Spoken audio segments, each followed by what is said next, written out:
నమస్తే, welcome to 1TV news. ముందుగా bulletin లో హెడ్లైన్స్ చూద్దాం.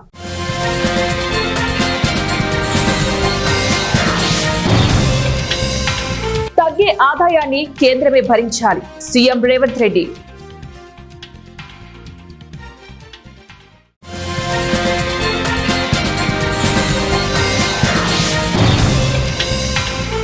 విగ్రహాల కోసం ప్రజల డబ్బు వాడొద్దు, ప్రభుత్వానికి షాక్ ఇచ్చిన సుప్రీంకోర్టు.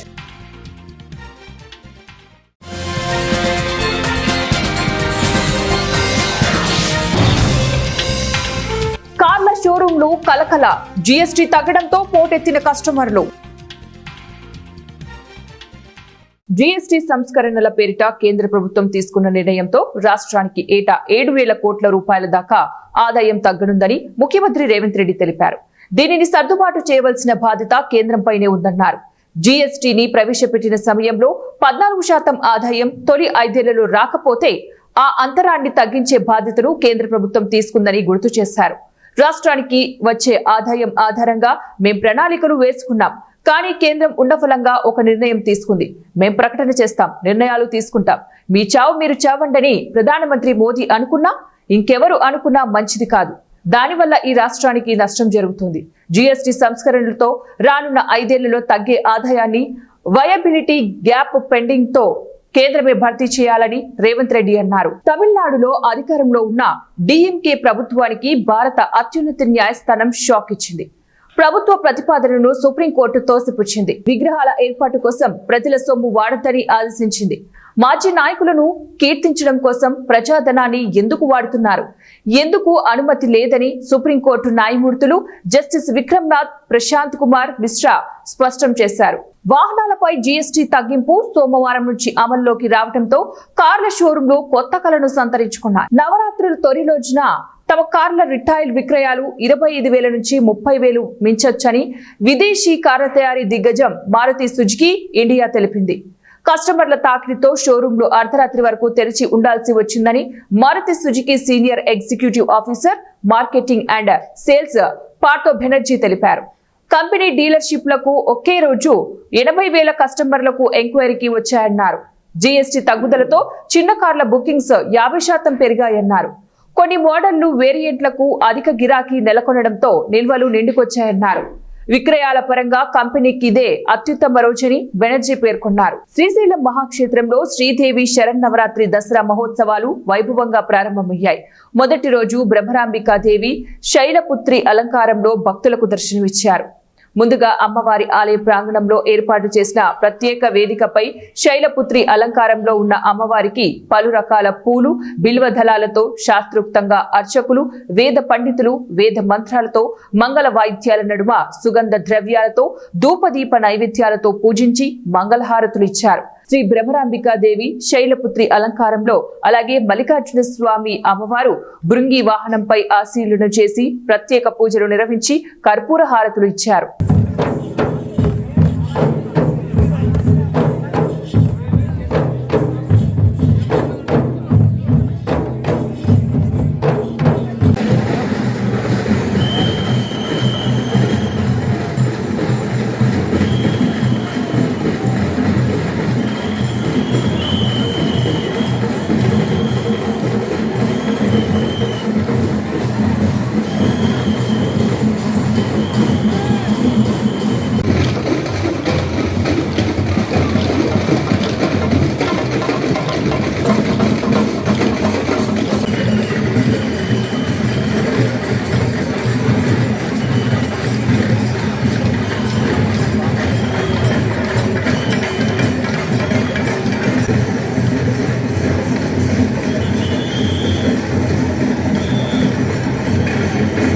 వెల్దుర్తి మండల కేంద్రంలో 13వ వార్డు గణేష్ ట్రేడర్స్ పక్కన వీధిలో దేవి శరన్నవరాత్రి ఉత్సవాలు ఘనంగా ప్రారంభమయ్యాయి.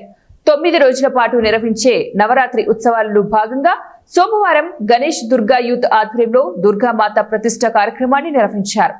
గణపతి పూజతో ప్రారంభమైన శరన్నవరాత్రి ఉత్సవాలు అదే విధంగా 9 రోజుల పాటు నిర్వహిస్తామని నిర్వాహకులు తెలిపారు. 9 రోజుల పాటు ప్రతిరోజు ఒక అవతారంలో అమ్మవారి దర్శనం కల్పిస్తారని, ప్రత్యేక పూజలు అనంతరం భక్తులకు దర్శనం కల్పిస్తున్నట్లు తెలిపారు. ఓం దాదాపురస్తాద్యముదాజహార శక్రప్ర విద్వాన్ వృషదష్టదస్రః తమేవం విద్వాన్ అమృత ఇహ భవతి నాన్యః పంథా అజనాయ విద్యతే. కృష్ణా జిల్లా పెడన మండలం నందిగామ గ్రామంలో హృదయ విదారకమైన ఘటన చోటు చేసుకుంది. దహన సంస్కారాలకు స్థలం ఇప్పించాలంటూ కుటుంబ సభ్యులు మృతదేహాన్ని అధికారుల ముందు ఉంచి వేడుకోవాల్సిన పరిస్థితి నెలకొంది. ఎన్నో ఏళ్లుగా ఇక్కడే జీవనం కొనసాగిస్తున్నాం, మమ్మల్ని మట్టి చేసుకునేందుకు జానెడు జాగా చూపించండి మహాప్రభో అంటూ బాధితులు విన్నవించారు. మరణించి 2 రోజులు గడిచినా దహన సంస్కారాలు చేయకపోవడం గ్రామంలో కలకలం రేపింది. మండల పరిధిలోని నందిగామ గ్రామంలో ఎస్టీ యానాదులకు చెందిన ఈగ రాంబాబు ఆదివారం ఉదయం చనిపోయారు. రాంబాబు మృతదేహాన్ని పూడ్చిపెట్టడానికి కుటుంబ సభ్యులు, బంధువులు సిద్ధమయ్యారు. అయితే గ్రామంలో ఉన్న 7 శ్మశాన వాటికల్లో పూడ్చిపెట్టడానికి ఆయా సామాజిక వర్గాలు నిరాకరించారు. దీంతో ఏం చేయాలో తోచక మృతదేహంతో నిరసన చేపట్టారు. తమకు శాశ్వత చిరునామాతో ఆధార్ కార్డు జారీ చేశారని, శ్మశాన వాటిక లేకపోవడంతో ఇబ్బందులు పడుతున్నామని ఎస్టీలు వాపోయారు. విషయం తెలిపిన సంఘ నాయకుడు ఏకసిరి వెంకటేశ్వరరావు తదితరులు నందిగామ చేరుకుని పరిస్థితిని తెలుసుకుని గ్రామ పెద్దలతో మాట్లాడినా ఫలితం లేకపోయింది. చివరకు విషయాన్ని జిల్లా ట్రైబల్ వెల్ఫేర్ అధికారి M Phani Durjiti, Pedana incharge tahsildar K Anil Kumar, Pedana MPDO A Aruna కుమారిల దృష్టికి తీసుకెళ్లడంతో వారు హుటాహుటిన సగటు స్థలానికి చేరుకుని గ్రామంలో శ్మశానాలను, ఖాళీ స్థలాలను పరిశీలించారు. ఇటీవల శ్మశానం కోసం జిల్లా కలెక్టర్ ను కలిసి స్థలం కేటాయించవలసిందిగా విజ్ఞప్తి చేయడం జరిగిందని, నేటి వరకు స్థలం కేటాయించకపోవడంతో ప్రస్తుతం ఇబ్బందులు పడవలసి వస్తోందని ఈగ రాంబాబు కుటుంబ సభ్యులు ఆవేదన వ్యక్తం చేశారు. నందిగామ గ్రామం నుంచి దావోజీపాలెం గ్రామానికి వెళ్లే ప్రధాన రహదారి పక్కన వడ్డెరకు చెందిన శ్మశాన వాటిక ఉంది. అయితే అక్కడ కొందరు కొన్ని సంవత్సరాల నుంచి శ్మశాన స్థలంలో స్థిర నివాసం ఏర్పాటు చేసుకుని జీవిస్తున్నారు. ప్రస్తుతం అక్కడ శ్మశాన వాటిక ఆనవాళ్లు లేక పచ్చని చెట్లు ఉండటంతో పాటు రాకపోకలు కొనసాగిస్తున్నారు. గతంలో ఇది శ్మశాన వాటికే కాబట్టి దీనిని కేటాయిస్తే పరిస్థితి ఎలా ఉంటుందోనని అధికారులు పరిశీలించారు. విషయం తెలిసి నివాసం ఉంటున్న వారు ఇక్కడ పూడ్చిపెట్టడానికి వీల్లేదని, రాకపోకలు చేస్తున్నామని, మీరు పూడ్చిపెడితే మేం కూడా చచ్చిపోతామంటూ తీవ్ర ఆవేదన వ్యక్తం చేశారు. అధికారులు చేసేదేమీ లేక వెనుదిరిగారు. ఒకరు స్థలం ఇస్తానని అంగీకారంతో రాంబాబు మృతదేహాన్ని పూడ్చిపెట్టడానికి ఒక రైతు ముందుకు రావడంతో ఆ స్థలంలో పూడ్చిపెట్టడానికి అందరూ అంగీకరించారు. గ్రామ సర్పంచ్ బొడ్డు చిన్నబాబుతో పాటు ఎస్టీలు భవిష్యత్తులో ఇబ్బందులు లేకుండా చూడాలని, ఇప్పటికే చావునకు దగ్గరగా ఇద్దరున్నారంటూ ఎస్టీలు ఆవేదన వ్యక్తం చేశారు. సంఘ నాయకుడు ఏకశ్రీ వెంకటేశ్వరరావు, జిల్లా ట్రైబల్ అధికారి ఫణి దుర్జిటి తదితరులు తప్పకుండా త్వరితగతిన శ్మశానాన్ని చూపిస్తామని హామీ ఇవ్వడంతో రాంబాబు అంత్యక్రియలకు సిద్ధమయ్యారు. విషయం తెలిపిన Machilipatnam DSP CH Raja, Pedana circle inspector K Nagendra Prasad, SI సత్యనారాయణను సంఘటన స్థలానికి చేరుకుని తమ సిబ్బందితో పర్యవేక్షించారు.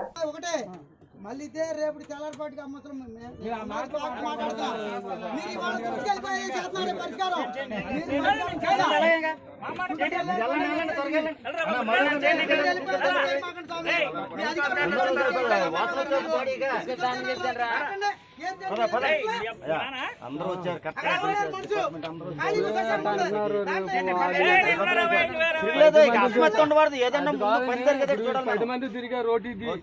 డబ్బులు ఎదురు అదులు కనబడారు అనుకో, మీ నాన్న దిక్కుతాడు పెట్టారు మాకు ఎదురు బీపీ కార్డులు అన్నీ ఉన్నాయి. కానీ మాకు మనిషిని చనిపోయిన మనిషికి స్థలం కోసం మేము ఇన్ని రోజుల నుంచి సంవత్సరం పాటు నుంచి మేము కాతకం పెట్టి తిరుగులాడుతుంటే మాకు స్థలం చూపిస్తారని కాతకం ఇచ్చారు. కానీ స్థలం చూపించక ఇప్పుడు ఈ రోజు మా మామగారు చనిపోయారు. మా మామగారు దాచిపెట్టుకుంటే ఎక్కడ దాచిపెట్టుకుని స్థలం అడుగుతుంది. నిన్నటి నుంచి ఎంతో బాధపడుతున్నాం మేము. మా బాగాలు ఎవరు పట్టించుకోవట్లేదు. మాకు దయచేసి ఎక్కడ స్థలం చూపిస్తే మీకు వందనాలు చేసుకుంటూ నమస్కారం చేసుకుంటూ మాట్లాడుతున్నామయ్యా. మా బతుకులు అయిపోతున్నాయి. ఏం చేయాలో అర్థం కావట్లేదు. ఎవరు పెడితే వాళ్ళంట అందరూ ఇలాగ అడ్డాలు పెట్టేస్తే మా మాగారిని జోగులాంబ గద్వాల జిల్లా ఐడిఓసి కార్యాలయ ప్రజావాణిలో ఆంధ్రప్రదేశ్ కోనసీమ జిల్లా సకినేటిపల్లి మండలానికి చెందిన కొందరు విదేశాల్లో ఉద్యోగం ఇప్పిస్తామని దాదాపు 43 మందితో డబ్బులు తీసుకుని మోసం చేశారని కలెక్టరేట్ కు ఫిర్యాదు చేశారు. సొంతూరులో ఉపాధి కరువై ఇజ్రాయిల్ లాంటి దేశాలకు వలస వెళ్తున్న పలువురు అభాగ్యులు నకిలీ ఏజెంట్ల చేతుల్లో మోసపోతూనే ఉన్నారు. అమాయకుల అవసరాన్ని ఆసరాగా చేసుకుంటున్న ఏజెంట్ల డబ్బుల సంపాదనే లక్ష్యంగా విజిట్ వీసాలు కట్టబెడుతున్నారు. డబ్బులు సంపాదించుకుని ఆర్థికంగా స్థిరపడదామని ఆశతో వెళ్తున్న పలువురు మోసపోయి అప్పుల కుప్పల్లో చిక్కుకొని పోయారు. మోసపోయామని తెలుసుకుని ఎలాగోలా స్వదేశానికి వచ్చి ఏజెంట్లను డబ్బులు తిరిగి ఇవ్వడం లేదంటూ ఎక్కడా పని లేక ఉన్న ఉద్యోగం కోల్పోయి అప్పుల పాలవుతున్నారు. బాధితుల వివరాల ప్రకారం ఆంధ్రప్రదేశ్ కోనసీమ జిల్లా సకినేటిపల్లి మండలానికి చెందిన 43 మందిలో కొందరు బాలకృష్ణ, ప్రసాద్, చిట్టిబాబు, ప్రభుదాస్, భారతి, సునీల్, రత్నకుమారి, బేబీ కిషోర్, విజయ్ మోహన్, పద్మతో పాటు మరికొందరు మాట్లాడుతూ ఇజ్రాయెల్లో ఉద్యోగాల కోసం దరూర్ మండలం ఓ church pastor K Sudarshan alias అబ్రహంను సంప్రదించారు. విజిట్ వీసా పేరుతో ఇజ్రాయెల్లో ఉద్యోగాలు ఇప్పిస్తామని నమ్మపలికి ఒక్కొక్కరి నుంచి 8 లక్షల నుంచి 15 లక్షల వరకు వసూలు చేశాడు. జూన్ 9న 2024 సంవత్సరంలో కోనసీమ జిల్లాకు చెందిన మొత్తం 43 మంది టూరిస్ట్ వీసా పేరు మీద ఇజ్రాయెల్ కు తీసుకెళ్లాడు. అక్కడ కొన్ని ప్రదేశాలు చూసిన తర్వాత అక్కడే ఉద్యోగాలు ఇప్పిస్తామని చెప్పాడు. కొంతకాలం తర్వాత ఆ దేశం అధికారులు టూరిస్ట్ వీసా మీద వెళ్లిన వారిని తిరిగి భారత్ కు పంపడంతో వీసా ఖర్చులు, టికెట్ ఖర్చులు పోగా మిగిలిన డబ్బులు తిరిగి ఇవ్వాలని ఏజెంట్ కె సుదర్శన్ పై ఒత్తిడి తేగా అందుకు తగ్గట్టు బాధితులకు చెక్కులు అందజేశాడు. వీసా మీద ఇజ్రాయెల్ తీసుకెళ్లి మిమ్మల్ని పనిలో పెడతానని నమ్మించి మా దగ్గర డబ్బులు కట్టించుకున్నారండి. మా డబ్బులు మాకు ఇమ్మంటే ఈ రోజు నానా ఇబ్బందులు పడుతున్నారండి. మేము డబ్బులు ఏమన్నా మీరు దిక్కున్నట్టు చెప్పుకోండి. మీరు ఆంధ్ర నుంచి వచ్చారు, మీరు మమ్మల్ని ఏమీ చేయలేరు. మేము తెలంగాణ, మాకు ఇక్కడ బోల్ సపోర్ట్ ఉన్నది. ఇది దిక్కున్నక్కడ చెప్పుకోండి అని బెదిరిస్తున్నాడండి. మీరు మర్యాదకి వెళ్తారా వెళ్ళండి, లేదంటే మేము ఏం చేస్తాం చూడండి అని ఆయన మమ్మల్ని బెదిరిస్తున్నాడు. ఇంతవరకు కూడా ఆయన పాస్టర్ గారు దైవ సేవకులనే మేము గౌరవించి మాట్లాడుతున్నామండి. మేము ఏమీ అనలేదు. ఆయన కంప్లైంట్ ఇచ్చి 0-100కి ఫోన్ చేసి వాళ్ళ ఆవిడ గారు పోలీసులు రప్పించి కానిస్టేబుల్ వాళ్ళని మమ్మల్ని బెదిరిస్తున్నారండి.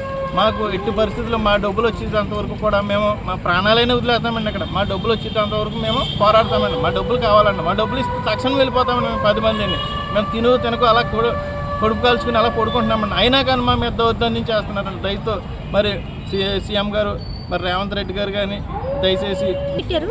సభల ద్వారాగా కొంతమంది మేము దగ్గర అయ్యి పరిచయం అయ్యామండి. అమ్మ మీరు మంచి విశ్వాసమైన సహోదరులా ఉన్నారు. ఇలాగ నేను ఇజ్రాయెల్ దేశం మా ఫౌండేషన్ నుంచి, మరణాత ఫౌండేషన్ నుంచి వీసాలు నాకు గవర్నమెంట్ నుంచి ఫ్రీగా వస్తాయి. కొంచెం డబ్బు అవుతుంది, అంటే 25 లక్షలు అలా కాదు, ఒక 10 లక్షల అమౌంట్లు అవుతుంది అన్నారండి. అయ్యగారు మాకు అవుతుందండి, మాకు దోవ పెట్టండి, మేమేమి లేని వాళ్ళము అన్నామండి. అంటే ఆయన ఏం చేశారంటండి, 7,50,000 అవుతుంది అని చెప్పారండి.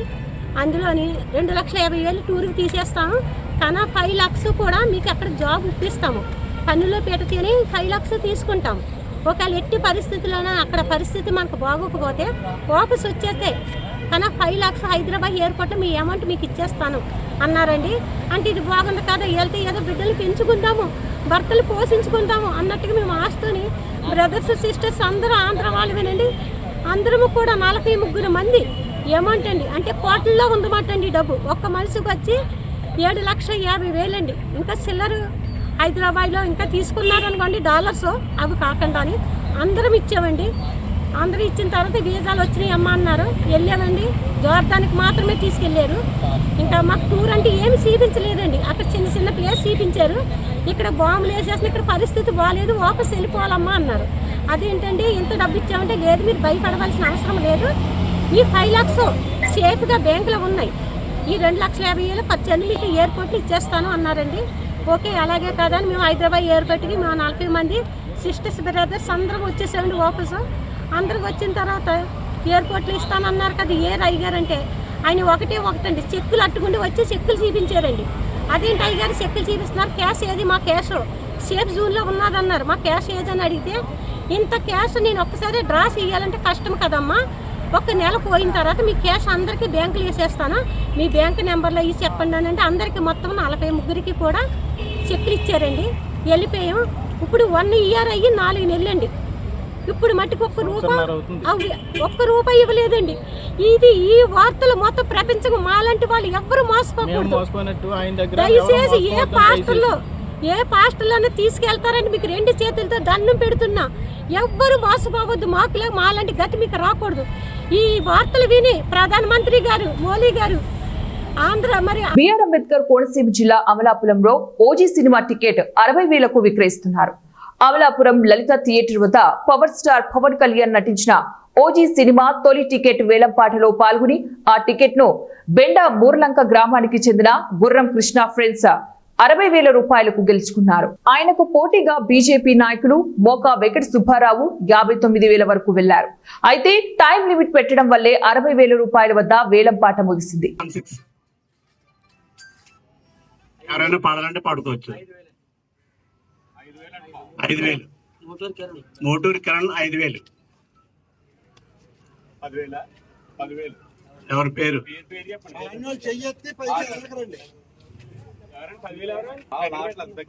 హలో 10,000 రూపాయలు ఫ్యాన్స్ అడిగారు. అలాగే ఈ చిత్రం రేపు 24వ తారీఖున 1 గంటకి అని చెప్పి మనం అనౌన్స్ చేసాం.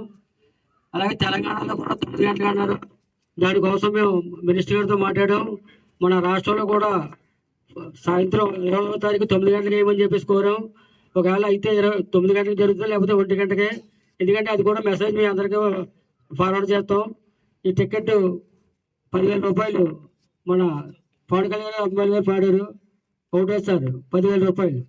గుంటూరులోని కేఎస్ఆర్ గ్రౌండ్స్ లో డాక్టర్ బ్యాడ్మింటన్ ప్రీమియం లీగ్ ఘనంగా ప్రారంభమైంది. ఈ నెల 28వ తారీఖున జరిగే టోర్నమెంట్ ని జీజీహెచ్ సూపరింటెండెంట్ డాక్టర్ రమణ ముఖ్య అతిథిగా హాజరై ప్రారంభించారు. జిల్లా స్థాయిలో ఏర్పాటు చేసిన ఈ టోర్నమెంట్ లో 10 జట్లు పాల్గొంటున్నాయి. వైద్య వృత్తిలో నిత్యం బిజీగా ఉండే వారికి ఇలాంటి టోర్నమెంట్లు మానసిక శారీరక ఉల్లాసాన్ని కలిగిస్తాయని డాక్టర్ రమణ ఎస్ఎస్పీ తెలిపారు. Positively towards the next year's event. So play for fun, let us play and don't bother about win or లాంటి బ్యాడ్మింటన్ క్రీడలో ఓలలాడి చక్కగా ఒక 5 ఏళ్ళు లైఫ్ స్పాన్ పెంచుకుంటారని నేను అనుకుంటున్నాను. ఫిట్నెస్ చాలా మంచిగా వస్తుంది ఇలాంటి వాడితే. నేను అనుకోవటము ఇలాంటివి రెగ్యులర్గా జరగాలని, క్రికెట్ కానీ ఇలాంటి ఏది ఇంట్రెస్ట్ ఉంటే అది జరిగి మనకి ఇక్కడ డాక్టర్స్ ఫిట్నెస్ కూడా పెరిగి డాక్టర్స్కి స్ట్రెస్ బస్టర్స్గా రిలాక్సేషన్గా ఉంటాయని, ఇవి కంటిన్యూ అవ్వాలని వీళ్ళందరూ అన్ని టీమ్స్ కూడా ఆల్ ది బెస్ట్ చెప్తున్నాను. ఎవరైతే ముందు ఈ కప్పు కొడతారో వాళ్ళకి ముందుగానే శుభాభినందనలు తెలియజేస్తున్నాను. Thank you. బులెటిన్ ముగించే ముందు మరోసారి హెడ్లైన్స్.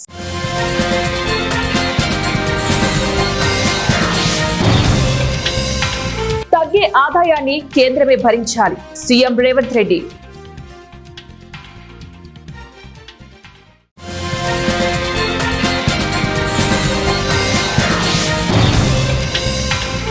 విగ్రహాల కోసం ప్రజల డబ్బు వాడొద్దు, ప్రభుత్వానికి షాక్ ఇచ్చిన సుప్రీంకోర్టు.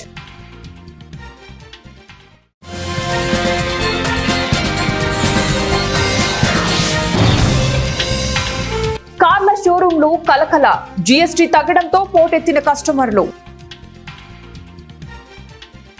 ఇవి ఇప్పుడు బులెటిన్ డీటెయిల్స్. నెక్స్ట్ బులెటిన్ లో మళ్ళీ కలుద్దాం.